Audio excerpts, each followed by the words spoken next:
That's where you get that word from. Yeah, and that's where that ranch is that you're talking about. Yeah, no. Go on. It looks great though. I mean, I just find it fascinating that something like that would even exist. Like, who would think to get a bunch of cars that are broken or like derelict cars and stick them into the ground and use it as like a tourist attraction? It's brilliant because it's so out there and so unexpected, but it works. They say People only in visit it. Texas. Only Yeah. in Texas. That's because you will see just the craziest things here. They say you experience all four seasons in the same state. You can have Yeah. fall, winter. It's crazy. I mean, it has happened before. I've seen it happen where it snowed and it was like summer heat on opposite sides of the same state. It's amazing. Yeah. No, it sounds amazing. But yeah, we've got a few more new people, so let's get introduced. Does anyone want to introduce themselves? Vale, Leo? Yeah. Anyone? I'm gonna listen to some voice messages. I'll be back in a little bit. But if you need anything, just reach out. I'm always here, brother. Yeah, sounds good. If I see you back in the listeners, I'll try and let you in. But there's so many people there, I might miss it. Yeah. Cheers, mate. So good. Hello, Leo. How are you? Good, thank you. How are you guys? I'm great. Where are you from, Leo? I'm from China. China. Okay. Tell me an interesting fact about China. Sorry, about China what? Tell me an interesting fact about China. For this moment, I live in Australia. I have already 2 years because due to the pandemic, I couldn't back to China already 2 years. So where did you say you're living? Sorry. I live in Sydney now. Sydney, Australia. Yeah. Already 2 years. I can't go back China due to the pandemic. Do you miss China? Sure, I miss my friends, my parents, my Chinese food. Yeah, the food is lovely. Yeah, everything in China. Normally before pandemic, I will go back China every year. But the goddamn pandemic.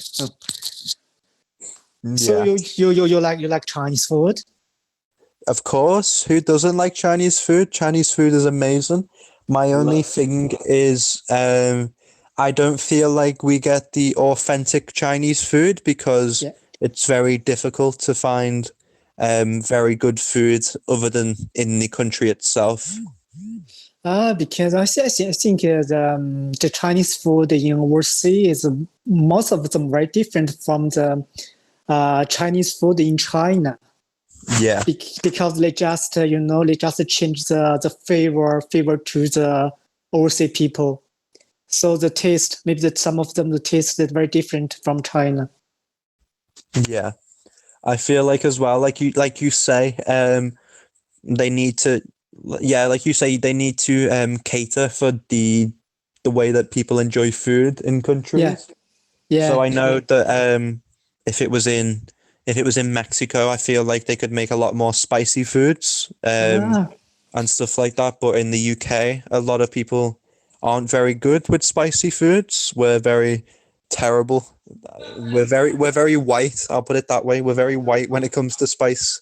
So I feel like it's hard to replicate those dishes. But no, I think Chinese food is amazing. I definitely like it, and I would like to visit China. Have you ever been to China before? No, but when I was a little child, when I was 10, my best friend was from China, and I used to go to my friend's house every weekend, and his dad was a chef, so I got authentic Chinese food because his dad used to cook food and get all of the food from the Chinese supermarket, and it was amazing. And I feel like Chinese people are very hospitable. So every time that my bowl was empty, instantly I would get another bowl full.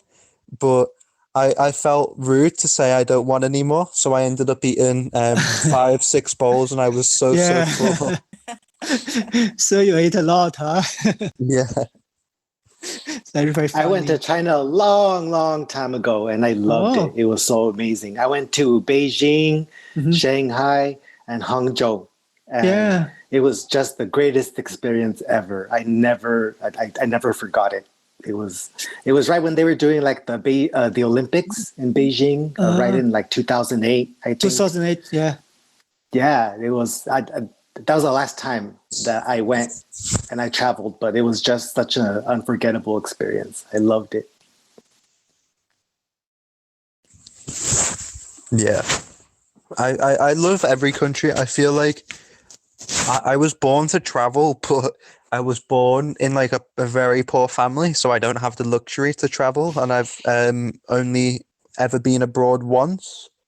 That was with a school that paid for me. But I would love, love, love to travel, but I feel like it's very expensive with like hotel fees and stuff like that, and the flight fees as well, especially to Latin American countries. Yeah, for this moment, the flight ticket fee is very high from overseas to China. It's only for the single way from for example, from Sydney to China. Only single way, it will spend more than $10,000 for single way. $10,000. Yeah, for single way. Wow. So we can't afford it. It's too expensive. If only for one person, that's all right. But if for the whole family, maybe the 3 or 4 or 5 people to go back China, it's a big money. It's because after you arrived in China, and you should go to the hotel for the quarantine, minimum 24 days, maximum over 50 days for the quarantine. So it will be another big cost. So, it's very hard.